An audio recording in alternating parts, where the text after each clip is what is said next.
அப்போஸ்தல கிறிஸ்தவ சபை பெரம்பூர் ஊழியங்கள் காலை தியானம் என்கிற அனுதின தியான நிகழ்ச்சிக்கு உங்களை இன்று வரவேற்கிறது.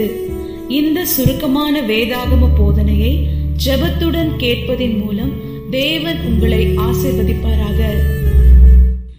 பரிசுத்தமாய் வாழ்ந்திட அசுத்தமானவைகளை எல்லாம் நம்மை விட்டு அகற்றி போடும்படிக்கு நமக்கு அறிவுரை தந்து ஆலோசனை வழங்கி வளமான நன்மைகளை நம் மீது வருஷிக்க பண்ணுகின்ற நல்தேவன் நமது இனிமை மனவாளர் இம்மானுவேல் கர்த்தராகிய கிறிஸ்து இயேசுவின் மாட்சிமை பொருந்தின மகத்துவம் உள்ள வல்ல நாமத்தில் உங்களுக்கு எங்களது காலை நாள் வாழ்த்துதலை தெரிவிப்பதில் மிகுந்த மகிழ்ச்சி அடைகிறோம்.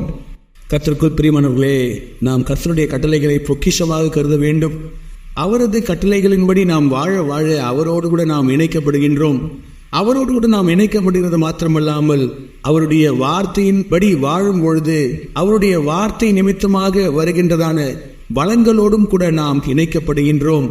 ஆம், நம்முடைய வாழ்க்கையில் உள்ள சாபத்திட ஆனவைகள் யாவும் முற்றிலுமாய் நம்மை தாக்குவதினின்று விடுபட்டு நாம் தேவனுடைய வளமான நன்மைகளை எல்லாம் பெற்றுக்கொள்வதற்கு ஏதுவாக அவருடைய ஆசீர்வாதங்களோடு கூட நாம் இணைக்கப்பட்டு விடுகின்றோம். அதை குறித்து இன்றைக்கு நாம் சிந்திக்க கர்த்தர் நமக்கு அனுகிரகம் பாராட்டுவாராக. நம்முடைய காலை சிந்தனைக்கான தலைப்பு கற்பனைகளை கை கொண்டு வாழுதல். வசன பகுதி 119 சங்கீதம் 115 வசனம். பொல்லாதவர்களே, என்னை விட்டு அகன்று போங்கள், என் தேவனுடைய கற்பனைகளை நான் கை கொள்ளுவேன்.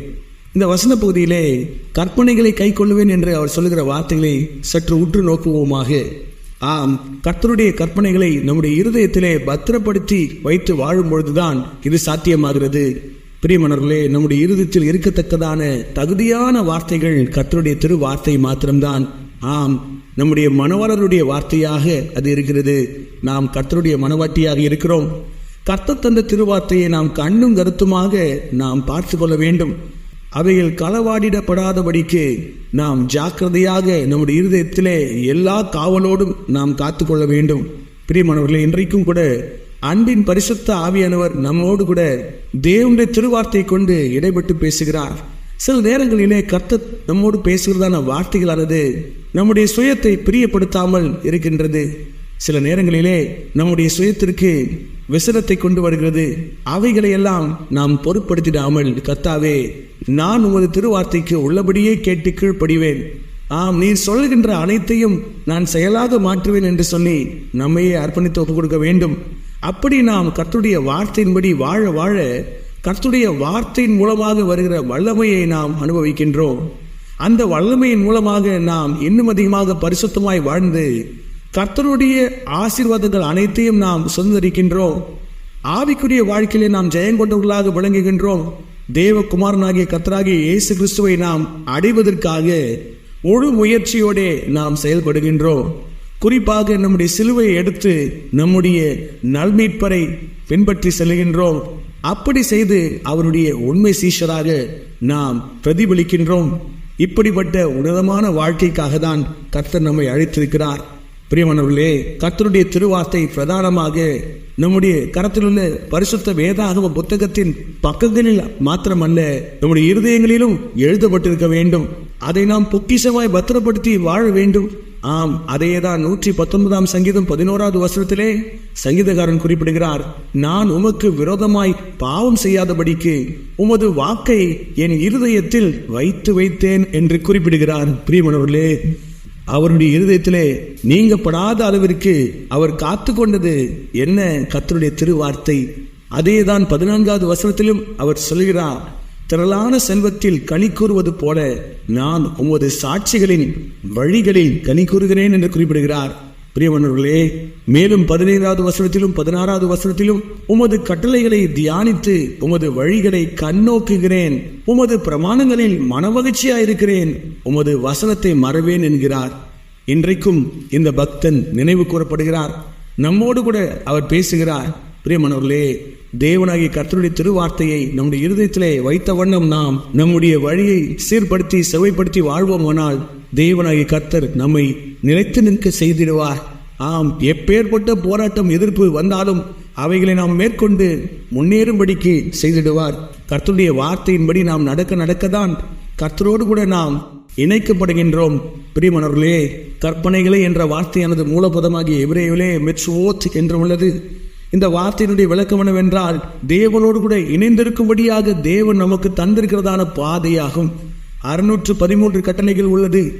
ஒரு மனிதன் தன்னுடைய பிறப்பு முதல் கொண்டு சரீர பிரகாரமான மரணம் வரைக்குமாக அவர் செய்ய வேண்டிய கட்டளைகள் கொடுக்கப்பட்டிருக்கிறது. அப்படி வாழ்ந்து நாம் கர்த்தரோடு கூட இணைந்திருக்க வேண்டும். அதேதான் யோவான் எழுதின சுவிசேஷம் 15ஆம் அதிகாரம் 7வது வசனத்திலே, நீங்கள் என்னிலும் என் வார்த்தைகள் உங்களிலும் நிலைத்திருந்தால் நீங்கள் கேட்டுக்கொள்வது எதுவோ அது உங்களுக்கு செய்யப்படும் என்று சொல்லப்பட்டிருக்கிறது. அவரது வார்த்தையை நம்முடைய உள்ளத்திலே கொண்டிருந்து அதன்படி நாம் நடக்க அவரிலே நிலைத்திருக்கிறோம். நாம் கர்த்தருடைய வார்த்தைக்கு எப்போது கீழ்ப்படிந்து நடப்போம்? அவர் பேரில் நாம் அன்பாய் இருக்கும் பொழுதுதான். அதேதான் யோவான் 14ஆம் அதிகாரம் 23வது வசனத்திலே, ஒருவன் என்னில் அன்பாய் இருந்தால் அவன் என் வசனத்தை கை கொள்ளுவான் என்று ஆண்டவராகிய இயேசு கிறிஸ்து சொல்லியிருக்கிறார். நாம் கர்த்தரை பார்த்து, கர்த்தாவே, நான் உம்மை நேசிக்கிறேன், ஆகவே நான் உமக்கு கீழ்ப்படிந்து நடக்க என்னையே அர்ப்பணித்து ஒப்பு கொடுக்கிறேன்.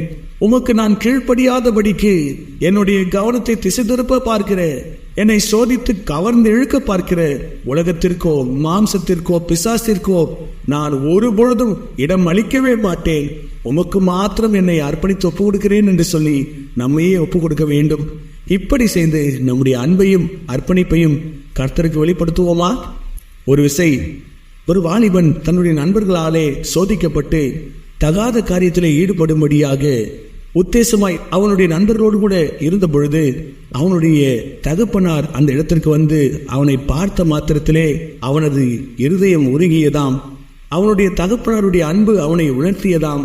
உடனடியாக தன்னுடைய நண்பர்களை பார்த்து, நான் உங்களோடு வரவில்லை, நான் என்னுடைய தகப்பனாரோடு செல்ல போகிறேன் என்று அந்த இடத்தை விட்டே அவர் போய்விட்டானால், பிரியமானவர்களே, நாமும் கூட நம்முடைய பரம தகப்பன் மீது நம்முடைய இனிய மனவாளரின் பேரில் அன்பு கொண்டிருப்போமானால் இந்த உலகத்திற்கோ மாம்சத்திற்கோ பிசாசிற்கோ ஆம் என்று சொல்லவே மாட்டோம். அவைகளை வெறுத்து தள்ளிடுவோம். நம்முடைய அன்பின் பரிசுத்த ஆவியானவருக்கு மாத்திரம் கீழ்ப்படிந்து நடக்க நம்மையே ஒப்பு கொடுப்போம். கர்த்தரை பிரியப்படுத்தி வாழ்ந்திட இன்றைக்கு முன் வருவீர்களா? கர்த்தர் இன்றைக்கு உங்களை ஆசீர்வதிப்பாராக. ஷாலோம்.